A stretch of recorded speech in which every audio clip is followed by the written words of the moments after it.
ক্বালা রাসূলুল্লাহ সাল্লাল্লাহু আলাইহি ওয়াসাল্লাম, আল্লাহ নবী বলেন, মান আরাদাল হজ্জা ফালইয়াতাআজ্জাল, যে ব্যক্তি হজের ইচ্ছা করে সেই ব্যক্তি যেন তাড়াতাড়ি হজ করে নেয়। ফাইন্নাহু ক্বাদ ইয়ামরাদুল মারিদ, কারণ এমন হতে পারে সামর্থ্যবান হঠাৎ অসুস্থ হয়ে যেতে পারে, আর হজে যাওয়া সম্ভব হবে না। কখনো কখনো মানুষ কি হয়ে যায়, অসুস্থ। তো হজ ফরজ হওয়ার পর রাসূল বলেন তাড়াতাড়ি যেন করে। ফাইন্নাহু ক্বাদ ইয়ামরাদুল মারিদ, কারণ কখনো কখনো মানুষ অসুস্থ হয়ে যায়।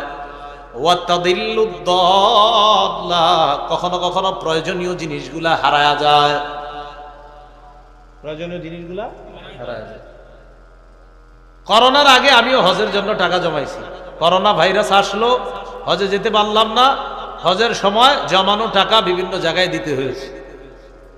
তো এই যে হজে যেতে পারলাম না, এরপরে আপনার কি এসে গেল সামনে, তাদিল্লুদ দাল্লাহ, আপনার প্রয়োজনীয় জিনিস হারিয়ে গেল। ওয়াতারিদুল হাজা, আবার কোন কোন প্রয়োজন সামনে আসতে পারে, যেই প্রয়োজনে আপনি বাধ্য হবেন আপনার জমানো টাকা খরচ করতে। তো দেখেন করোনার সময় হজ বন্ধ, অনেক সামর্থ্যবান যারা আপনার হজের নিয়ত করেছে, জমানো টাকা মানুষের অসহায় অবস্থা দেখা টাকা দিয়ে দিয়েছে। তাহলে কি বোঝা গেল? রাসূল বলেন কখনো মানুষ অসুস্থ হয়ে যেতে পারে, কখনো মানুষ তার সামনে যে প্রয়োজন, এমন প্রয়োজন আসতে পারে যেই প্রয়োজনের কারণে আর হজে যাওয়া হবে না। আবার কখনো তার প্রয়োজনীয় জিনিসগুলাই হারিয়ে যেতে পারে। মনে কথার কথা, আপনি টাকা জমাইছেন, জমানোর পর খালি রেখে দিচ্ছেন, না এই বছর না পরের বছর ঘরে ডাকাতি হয়ে গেছে। রাসূলুল্লাহ সাল্লাল্লাহু আলাইহি সাল্লাম বলেন, হজের ইচ্ছা করলে, কোনো বাধা না থাকলে তাড়াতাড়ি হজ আদায় করা। কথা বুঝে আসছে? যদি আদায় না করেন তো তিনটা সমস্যার কথা নবী বললেন। ক্বাদ ইয়ামরাদুল মারিদ, কখনো মানুষ অসুস্থ হয়।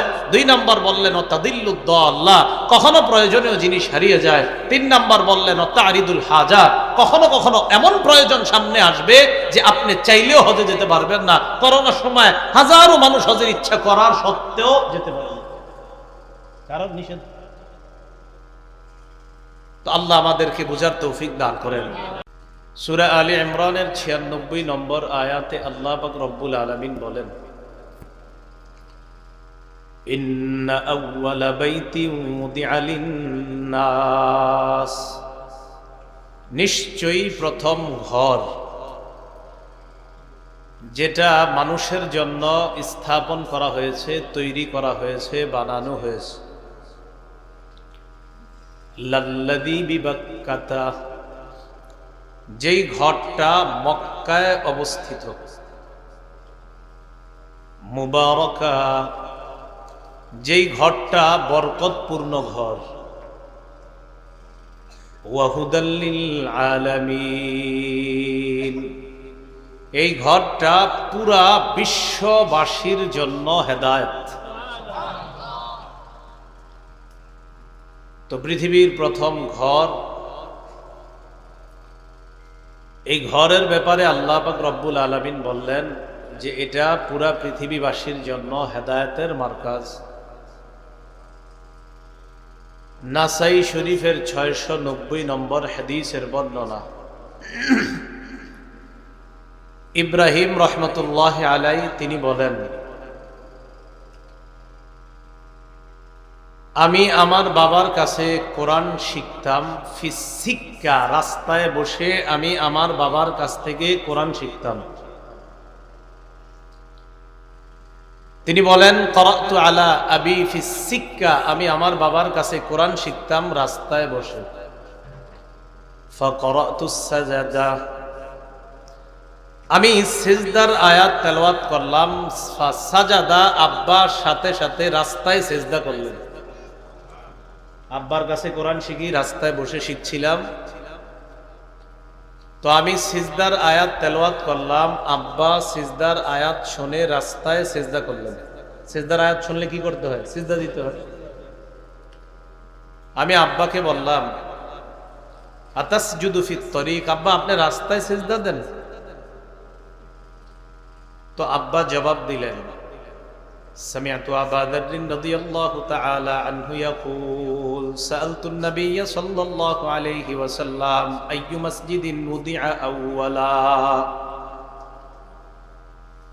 আমার বাবা জবাব দিলেন, আমি সাহাবী আবু যর রাদিয়াল্লাহু তাআলা আনহুকে বলতে শুনেছি।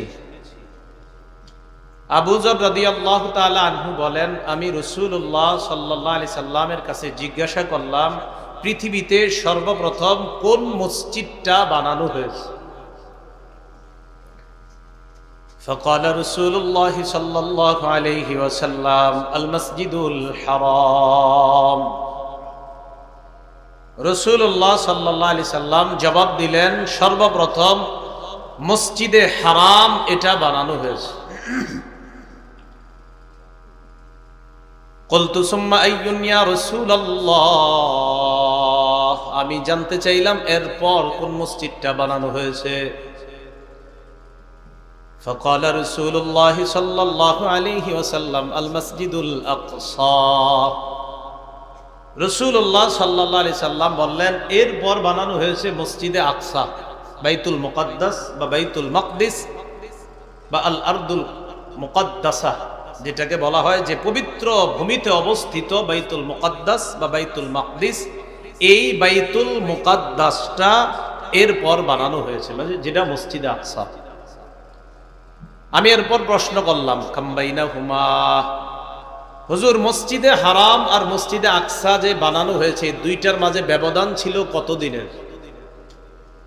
فقال رسول الله صلى الله عليه وسلم 40 عاما। রাসূলুল্লাহ সাল্লাল্লাহু আলাইহি সাল্লাম বললেন, দুটির মাঝে ব্যবধান ছিল 40 বছরের। কয় বছর? তাহলে মসজিদে হারাম বানানোর 40 বছর পর বানানো হয়েছে মসজিদে আকসা।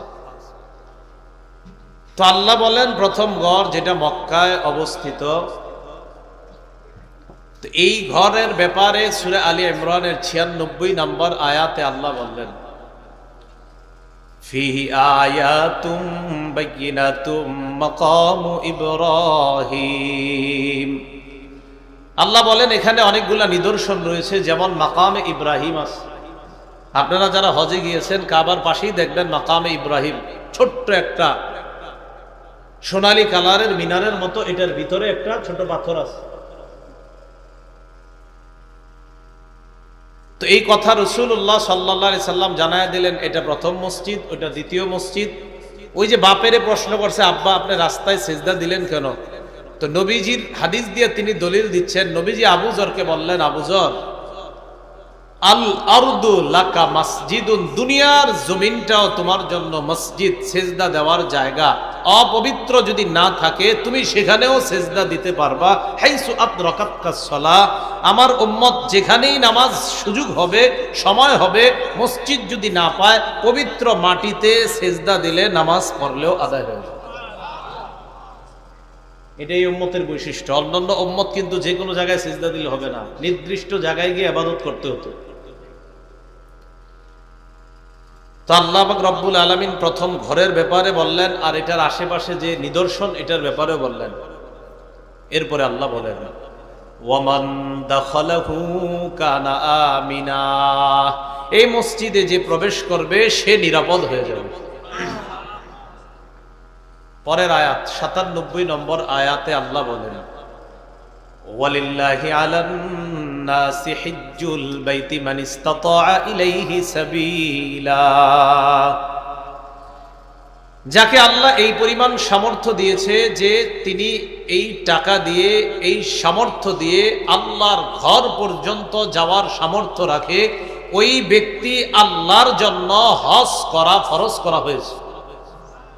যেই ব্যক্তি আল্লাহর ঘর পর্যন্ত যাওয়ার সামর্থ্য রাখে, ভরণ পোষণ বাদ দিয়ে, নিজের চলা, ভরণ পোষণ, সন্তানাদি, পরিবারের খরচ ইত্যাদি বাদ দিয়ে, এই পরিমাণ অর্থের মালিক যে, যিনি এই অর্থ দিয়ে আল্লাহর ঘর পর্যন্ত যেতে পারবে, তার উপর আল্লাহকে খুশি করার জন্য আল্লাহর ঘরে গিয়ে হজ করা ফরজ। হজ করা কি ফরজ? قال رسول الله صلى الله عليه وسلم بني الإسلام على 5: شهادة أن لا إله إلا الله وأن محمد رسول الله وإقام الصلاة وإيتاء الزكاة। ওয়াল হজ্জি ওয়া সাওমি রমাদান। রাসূলুল্লাহ সাল্লাল্লাহু আলাইহি সাল্লাম বলেন, ইসলামের ভিত্তি 5টি জিনিসের উপর। 1 নাম্বার, আল্লাহ ছাড়া কোনো ইলাহ নাই এই কথার সাক্ষী দেওয়া, আর মুহাম্মদ সাল্লাল্লাহু আলাইহি সাল্লাম আল্লাহর রাসূল এটা মেনে নেওয়া। 2 নাম্বার, নামাজ প্রতিষ্ঠিত করা, নামাজ কায়েম করা। 3 নাম্বার, যাকাত দেওয়া। 4 নাম্বার, হজ করা। 5 নাম্বার, রমজান মাসের রোজা রাখা। খুব মনোযোগ দিব আমরা হজের ব্যাপারে কয়েকটি কথা। 1 নাম্বার, হজ কার উপরে ফরজ? এটা তো সূরা আলী ইমরানের 97 নম্বর আয়াতে আল্লাহ জবাব দিয়ে দিয়েছেন, যেই ব্যক্তির কাছে আল্লাহর ঘর পর্যন্ত যাওয়ার সামর্থ্য আছে, নিজের ভরণ পোষণ ইত্যাদি খরচ আদি বাদ দিয়ে তার জন্য, আল্লাহকে খুশি করার জন্য তার উপর হজ করা ফরজ। তার উপর হজ করা কি ফরজ? খুব মন দিয়ে শুনেন, যাদের হজ ফরজ হওয়ার পরেও হজ করেন নাই, সবাই মন দিয়ে শুনেন। তাহলে 1 নাম্বার, কার উপর হজ ফরজ জানলাম। 2 নাম্বার, হজ কতবার ফরজ? উত্তর, জীবনে 1 বার ফরজ। বলেন, হজ জীবনে সামর্থ্যবান জি, তার জন্য জীবনে 1 বার হজ করা ফরজ। মুসলিম শরীফের 3148 নম্বর হাদিসের বর্ণনা। عن أبي هريرة رضي الله تعالى عنه قال خطبنا رسول الله صلى الله عليه وسلم فقال يا أيها الناس قد فرض الله عليكم الحج فحجوه।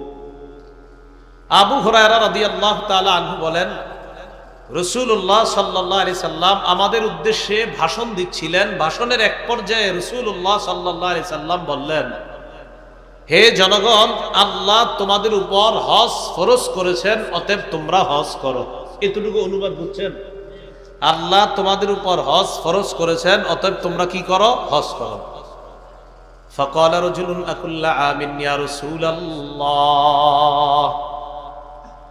এক ব্যক্তি দাঁড়িয়ে বললেন, ইয়া রাসূলুল্লাহ, হজ করা কি প্রত্যেক বছর ফরজ? হুজুর, হজ কি প্রত্যেক বছর ফরজ? এক ব্যক্তি জিজ্ঞাসা করে বলছে। ফাসাকাতা, আল্লাহ নবী চুপ রইলেন। হাত্তা ক্বালাহা সালাসান, ওই ব্যক্তি এক এক করে 3 বার প্রশ্ন করলেন, ইয়া রাসূলুল্লাহ, প্রত্যেক বছর কি হজ করা ফরজ? প্রথমবার বলার পর আল্লাহ নবী চুপ রইলেন, দ্বিতীয়বার বলার পর আল্লাহ নবী চুপ রইলেন, তৃতীয়বার বলার পর আল্লাহ নবী চুপ থাকার পর জবাব দিলেন, লাউ কুলতু নাআম লাওয়াজাবাত। তুমি বারবার বললা প্রত্যেক বছর হজ করা ফরজ কিনা, আমি নবী যদি বলে ফেলতাম হা, আমি যদি কি বলতাম? আমি যদি হা বলতাম লাওয়াজাবাত, তাহলে সামর্থ্যবানদের জন্য প্রত্যেক বছর হজ করা ফরজ হয়ে যেত, অবধারিত হয়ে যেত। ওয়ালা মাস্তাতাতুম, আর এটা করা তোমাদের জন্য কষ্টসাধ্য হয়ে যেত। তুমি কেন বারবার প্রশ্ন করতেছ? তুমি যে প্রশ্ন করলা, আমি যদি একবার বলতাম হ্যাঁ, যদি একবার বলতাম নাম, যে হ্যাঁ হজ প্রতি বছর ফরজ, তো প্রত্যেক বছর সামর্থ্যবানদের জন্য হজ ফরজ হয়ে যেত। তাহলে নবী হ্যাঁ বলেন নাই, এতে বোঝা যায় হজ সামর্থ্যবানদের জন্য প্রত্যেক বছর না একবার ফরজ? একবার ফরজ। আরেকটা বর্ণনা থেকে আমরা জানি,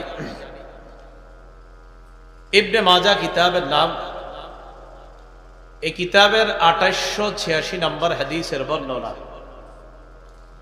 أن الأقرع ابن حابس رضي الله تعالى عنه قال أنه سأل النبي صلى الله عليه وسلم الحج في كل سنة أو مرة واحدة। রসুলের এক সাহাবী নাম আকরা ইবনে হাবিস, তিনি আল্লাহ রসুলকে প্রশ্ন করলেন, হুজুর, প্রত্যেক বছর কি হজ ফরজ নাকি জীবনে একবার করলেই হবে? فقال بل مرة واحدة, আল্লাহ নবী বললেন একবার হজ করলেই হবে। ফামান ইসতাতাআ, কোন ব্যক্তি যদি সামর্থ্য রাখে প্রতি বছর হজ করার, ফাতাতাওউন, একবার হবে ফরজ, আর সামর্থ্য রাখলে যদি প্রতি বছর করে সেগুলো হবে নফল। তাহলে কেউ যদি একবার হজ করে ফরজ আদায় হয়ে গেল। এখন কেউ যদি সামর্থ্য আছে তার, সে প্রতি বছর হজে যায়, নবীজি বলেন একবার ফরজ, আর বাকি যতবার যাবে ফাতাতাওউন, সববার কি হবে? নফল। তাহলে হাদিস কি থেকে কি শিখলাম? জীবনে সামর্থ্যবানের উপর হজ ফরজ কয়বার, আর সামর্থ্যবান পরে যতবার যাবে ততবার কি ফরজ হবে নাকি নফল? তৃতীয় কথা হজের ব্যাপারে, হজ ফরজ হয়ে গেলে যত দ্রুত আদায় করা সম্ভব দ্রুত আদায় করে না। খুব মনোযোগ দেন, গুরুত্বপূর্ণ কথাগুলো এসে যাচ্ছে।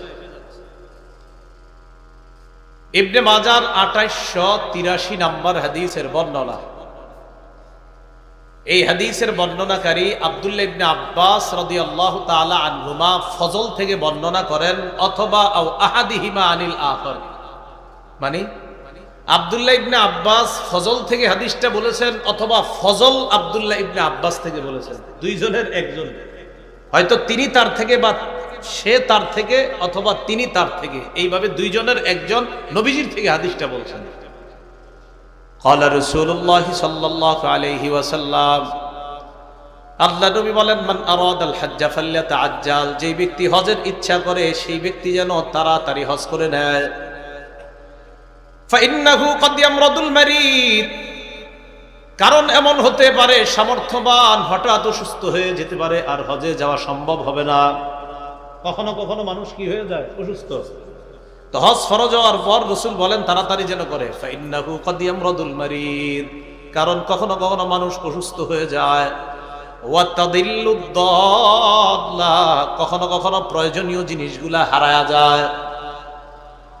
প্রয়োজনীয় জিনিসগুলা হারায়া যায়। করোনার আগে আমিও হজের জন্য টাকা জমাইছি। করোনা ভাইরাস আসলো, হজে যেতে পারলাম না, হজের সময় জমানো টাকা বিভিন্ন জায়গায় দিতে হয়েছে। তো এই যে হজে যেতে পারলাম না, এরপরে আপনার কি এসে গেল সামনে, তাদিল্লুদ দাল্লাহ, আপনার প্রয়োজনীয় জিনিস হারিয়ে গেল। ওয়াতারিদুল হাজা, আবার কোন প্রয়োজন সামনে আসতে পারে, যেই প্রয়োজনে আপনি বাধ্য হবেন আপনার জমানো টাকা খরচ করতে। তো দেখেন করোনার সময় হজ বন্ধ, অনেক সামর্থ্যবান যারা আপনার হজের নিয়ত করেছে, জমানো টাকা মানুষের অসহায় অবস্থা দেখা টাকা দিয়ে দিয়েছে।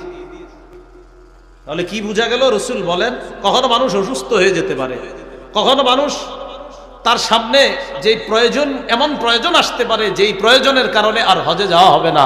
আবার কখনো তার প্রয়োজনীয় জিনিসগুলাই হারিয়ে যেতে পারে। মনে কথার কথা, আপনি টাকা জমাইছেন, জমানোর পর খালি রেখে দিচ্ছেন, না এই বছর না পরের বছর ঘরে ডাকাতি হয়ে গেছে। রাসূলুল্লাহ সাল্লাল্লাহু আলাইহি সাল্লাম বলেন, হজের ইচ্ছা করলে, কোনো বাধা না থাকলে তাড়াতাড়ি হজ আদায় করা। কথা বুঝে আসছে? যদি আদায় না করেন তো তিনটা সমস্যার কথা নবী বললেন। ক্বাদ ইয়ামরাদুল মারিদ, কখনো মানুষ অসুস্থ হয়। 2 নাম্বার বললেন ওয়াতাদিল্লুদ দাল্লাহ, কখনো প্রয়োজনীয় জিনিস হারিয়ে যায়। 3 নাম্বার বললেন ওয়াতারিদুল হাজা, কখনো কখনো এমন প্রয়োজন সামনে আসবে যে আপনি চাইলেও হজে যেতে পারবেন না। করোনার সময় হাজারো মানুষ হজের ইচ্ছা করার সত্ত্বেও যেতে পারে না, কারণ নিষেধ। তো আল্লাহ আমাদেরকে বোঝার তৌফিক দান করেন। তো সামর্থ্যবানরা অপেক্ষা আছে যে আমি এবার করবো না, পরের বার করবো। আগামী বছর দিয়ে কোনো গজবের কারণে হজ বন্ধ হবে না, এটার কি নিশ্চয়তা? এগুলো হজের ব্যাপারে তৃতীয় কথা। আব্দুল্লাহ ইবনে আব্বাস রাদিয়াল্লাহু তাআলা আনহুমার আরেকটা বর্ণনা, কিতাবের নাম সহিহুত তারগীব, হাদিস নাম্বার 1111 নম্বর হাদিস। আর আব্দুল্লাহ ইবনে আব্বাস রাদিয়াল্লাহু তাআলা আনহুমা, তাআজ্জালু ইলাল হজ্জ ইয়ানি আল ফরিদা, তোমরা তাড়াতাড়ি হজ করো, অর্থাৎ ফরজ হজ তোমরা তাড়াতাড়ি আদায় করো। যাদেরকে সামর্থ্য দিয়েছে, সামর্থ্যবানরা যেন দ্রুত হজ আদায় করতে পারে, আল্লাহ তৌফিক দান করেন। হজের ব্যাপারে চতুর্থ কথা, আল্লাহ আপনারে হজের সামর্থ্য দিছে, দেওয়ার পর 1 বছর যান নাই, পরের বছরও যান নাই, তৃতীয় বছর যান নাই, চতুর্থ বছর যান নাই, পঞ্চম বছর যান নাই। কয় বছর হলো মোট? এই কয় বছর হলো? 5 বছর। এরকম যদি ঘটনা ঘটে, সহিহ ইবনে হিব্বান 3703 নম্বর হাদিস, সহিহুত তারগীব হাদিস নাম্বার 1166 নম্বর হাদিস। এই হাদিসের মধ্যে রাসূলুল্লাহ সাল্লাল্লাহু আলাইহি সাল্লাম বলেন, হাদিসের বর্ণনাকারী আবু সাঈদ খুদরি রাদিয়াল্লাহু তাআলা আন, তিনি বলেন আল্লাহ রাসূল বলেছেন, আল্লাহ বলেন, মানে হাদিসটা হাদিসে কুদসি। আল্লাহ পাক রব্বুল আলামিন বলেন, ইন্না আবদান ক্বাদ সাহহাহতু লাহু জিসমা, আমার এক বান্দা তার শরীরটা আমি সুস্থ রাখছি। এক বান্দার শরীর আমি সুস্থ রাখছি, মাশাআল্লাহ। ওয়া ওয়াসসা'তু লাহু ফিল মাঈশা, ওই বান্দাকে আমি চলার মতো সামর্থ্য দান করেছি, জীবনে চলার মতো যথেষ্ট পরিমাণ দেওয়ার মতো আমি দিয়েছি। আমি তার শরীরটাও সুস্থ রাখছি, আমি তাকে অনেক সম্পত্তিও দান করেছি। ইয়ামজি আলাইহি খামসাতু আওয়াম, এভাবে তার জীবনে 5টা বছর অতিবাহিত হয়ে গেছে। লা ইয়াফিদু ইলাইয়া, এরপরেও আমার কাছে আসে না, আমার কাছে আসে না। এক ব্যক্তির শরীর সুস্থ রাখলাম, তাকে আমি যথেষ্ট ভরণ পোষণ সহ আরো অনেক টাকা পয়সা দিলাম, সে আমার কাছে আসে না, 5 বছর হয়ে গেছে। লামাহরুম, আল্লাহ বলেন সে বঞ্চিত হয়ে যেতে পারে, মানে মাহরুম হয়ে যেতে পারে। 1 বার 2 বার 3 বার 5 বার এরকম মিস করছে, লামাহরুম কয় সে বঞ্চিত। আল্লাহ তাকে বঞ্চিত বলে ফেলছেন। আল্লাহ না করেন, আল্লাহ না করেন। যদি এরকম হয় যে আল্লাহ আপনাকে আর তৌফিক না দেয়, তো আল্লাহ বললেন সম্পত্তি দিলাম 1 বার 2 বার 3 বার 4 বার 5 বার হয়ে গেল, আমার কাছে আসে না, লামাহরুম, সে বঞ্চিত। আল্লাহ আমাদেরকে হেফাজত করেন। হজের ব্যাপারে পঞ্চম কথা, আব্দুল্লাহ ইবনে ওমর রাদিয়াল্লাহু তাআলা আনহুমার বর্ণনা, সহিহ ইবনে খুজাইমা একটা কিতাব আছে, এই কিতাবের 2506 নম্বর হাদিস। আব্দুল্লাহ ইবনে ওমর রাদিয়াল্লাহু তাআলা আনহুমা বলেন, ইস্তামতিউ বিহাদাল বাইত। আব্দুল্লাহ ইবনে ওমর বলেন, তোমরা হজ উমরার মাধ্যমে এই ঘরের বরকত অর্জন করো। সুবহানাল্লাহ। পরে কি বলে দেখেন, কদ হুদিমা মাররাতাইন, কাবা 2 বার ধ্বংস করা হয়েছে। ওয়ায়ুরফাউ ফিস সালিসা, কাবা যদি আবার ধ্বংস করা হয় তখন কিন্তু কাবা উঠিয়ে নেওয়া হবে, আর কাবা আসবে না, হজও করতে পারবা না। 2 বার ধ্বংস করা হয়েছে, আরেকবার যদি ধ্বংস করা হয় কাবা উঠিয়ে নেওয়া হবে। তাড়াতাড়ি কাবার বরকত অর্জন করো তোমরা। সামর্থ্যবানদেরকে হজ করার তৌফিক দান করে। হজের ব্যাপারে 6 নাম্বার কথা, অনেকে অতি ভক্তি দেখায় হজে যায় না, কয় হজে গেলে ছবি তুলতে হবে তাই হজে যায় না। এমনি অতিরিক্ত ছবি তোলা ঠিক না, এটা সত্যি কথা। অতিরিক্ত ছবি তোলা জায়েজ নাই, আন্দাজি প্রয়োজন ছাড়া ছবি তোলা ঠিক না। আপনারা জায়গায় জায়গায় সেলফি তোলেন, এগুলো ঠিক না। কিন্তু হজে যাওয়াটা এটা কি প্রয়োজন না অপ্রয়োজন? এখানে ছবি তুলতে হবে, এই জন্য অনেকে হজে যায় না, কয় না ছবি তুলতে হবে তাই হজে যাচ্ছে না। তো এরকম যদি অতি ভক্তি কেউ দেখায়, এটা আবার ঠিক না। আল মুস্তাদরাক লিল হাকিম কিতাবের নাম, এই কিতাবের 1664 নম্বর হাদিসের বর্ণনা। আন আব্দুল্লাহ ইবনে আব্বাস রাদিয়াল্লাহু তাআলা আনহুমা قال لا سرورة في الإسلام, আল্লাহর নবী বলেন ইসলামের মধ্যে সন্ন্যাসবাদিতা নাই। কি বাদিতা নাই? আমি হজে যাব না, টাকা পয়সা আছে, জঙ্গলে গিয়ে বসে রয়েছে, কোটি কোটি টাকা, কিন্তু উনি সালাগায় দিয়ে চলে, টাকা কোটি কোটি, সালাগায় দিয়ে চলে। কেন? উনি দুনিয়া বিমুখ, তাই সালাগায় দিয়ে হাঁটে চলে, উনি দুনিয়ার দারদার না। তো আপনার 10 তলা বাড়ি কেন 2টা? কথার কথা। তো অতি ভক্তি দেখায় হজে যাবে না, অথচ সামর্থ্য আছে। বলেন নাউজুবিল্লাহ। এরকম বুঝ যেন আপনাদেরকে কেউ না দেয়, সাবধান, আল্লাহ হেফাজত করেন। হজের ব্যাপারে 7 নম্বর কথা, হজের বিধানগুলা নবীজির সুন্নত থেকে শিখে নেওয়া। নাসাই শরীফের 3062 নম্বর হাদিসের বর্ণনা। عن جابر بن عبد الله رضي الله تعالى عنه قال رأيت رسول الله صلى الله عليه وسلم يرمي الجمرة وهو على بعيره وهو يقول خذوا مناسككم فإني لا أدري لعلي لا أحج بعد عامي هذا। জাবের রাদিয়াল্লাহু তাআলা আনহু বলেন, আমি রাসূলকে দেখেছি, রাসূল তার বাহনের উপর বসে, উটনির উপর বসে শয়তানকে কঙ্কর মারতেছে। এরপর আমি আল্লাহ নবীকে দেখলাম বাহনের উপর বসে সাহাবীদেরকে দিক নির্দেশনা দেয় আর বলে, এ সাহাবাদের দল, খুযু মানাসিকাকুম, তোমরা হজের নিয়ম কানুনগুলা তাড়াতাড়ি শিখে নাও। ফাইন্নী লা আদরি লাআল্লি লা আহজ্জু বা'দা আমী হাযা, আমার কেন যেন মনে হয় আগামী বছর হয়তো আমি আর হজ করতে পারবো না। মানে আগামী বছর হজের আগে রাসূল দুনিয়া থেকে বিদায় নিয়ে নিয়েছে। নবীজি বলেন, আমার জানা নাই, মনে হচ্ছে আগামী বছর আমি হজে নাও আসতে পারি। হজের নিয়ম কানুনগুলা তোমরা আমার থেকে শিখে নাও। হজের ব্যাপারে 8 নম্বর কথা, হজে গিয়ে তিনটা কাজ কোনোভাবেই করা যাবে না। বলেন কয়টা? 90 নম্বর আয়াত আল্লাহ বলেন, ফামান ফারাদা ফিহিন্নাল হাজ্জা ফালা রাফাথা ওয়ালা ফুসুকা ওয়ালা জিদালা ফিল হজ। হজের মাসে যারা হজ করবে তাদের জন্য তিনটা কাজ করাই যাবে না। 1 নাম্বার লা রাফাসা, অশ্লীল কাজ, অশ্লীল কথা বলা যাবে না। 2 নাম্বার ওয়ালা ফুসুকা, হজে গিয়ে কোনো পাপের কাজ করা যাবে না। 3 নাম্বার ওয়ালা জিদালা, হজে গিয়ে ঝগড়া করা যাবে না। বাংলাদেশি ভাইয়েরা কি করা যাবে না? লেগে যায়, কে লেগে যায়, চেতে যায়, তো ঝগড়া করা কিন্তু যাবে না হজে গিয়ে। আল্লাহ আমাদেরকে বুঝার তৌফিক দান করেন। তাহলে হজে গিয়ে কি করা যাবে না? বলেন সবাই, হজে গিয়ে কি করা যাবে না? ঝগড়া। হজের ব্যাপারে 9 নম্বর কথা, তামাত্তু হজ করা উত্তম। তামাত্তু হজ মানে আমরা বাংলাদেশিরা ম্যাক্সিমাম যেটা করি এটাকে তামাত্তু হজ বলে। এখান থেকে উমরার ইহরাম বেঁধে আমরা যাই, উমরা করার পর এরপর আবার মাঝখানে অনেক দিন যায়, হজের আগে আবার ইহরাম বাঁধে। এই 2 হজ, একটা হলো উমরা আর একটা হজ, এই দুইটাকে যে আলাদা আলাদা করে এটাকে বলা হয় হজ্জে তামাত্তু। বলেন কি বলা হয়? এই হজ করাটা সবচেয়ে উত্তম। বলেন এই হজ করাটা সবচেয়ে উত্তম। সহিহ ইবনে হিব্বানের বর্ণনা 3920 নম্বর হাদিস, রাসূলুল্লাহ সাল্লাল্লাহু আলাইহি সাল্লাম বলেন, ইয়া আলা মুহাম্মাদিন সাল্লাল্লাহু আলাইহি ওয়াসাল্লাম মান হাজ্জা মিনকুম ফালইউহিল্লা বিউমরাতিন ফি হাজ্জা। ও আমার পরিবারের লোকেরা শোনো, তোমরা যারা হজ করবা তারা যেন উমরা আর হজ আলাদা আলাদা করে, আগে উমরার ইহরাম বাঁধবা, ইহরাম বাঁধার পর উমরা সমাপ্ত করে এরপর আবার হজ তোমরা আদায় করবা। এটাকে বলা হয় হজ্জে তামাত্তু। বলেন কি বলা হয়?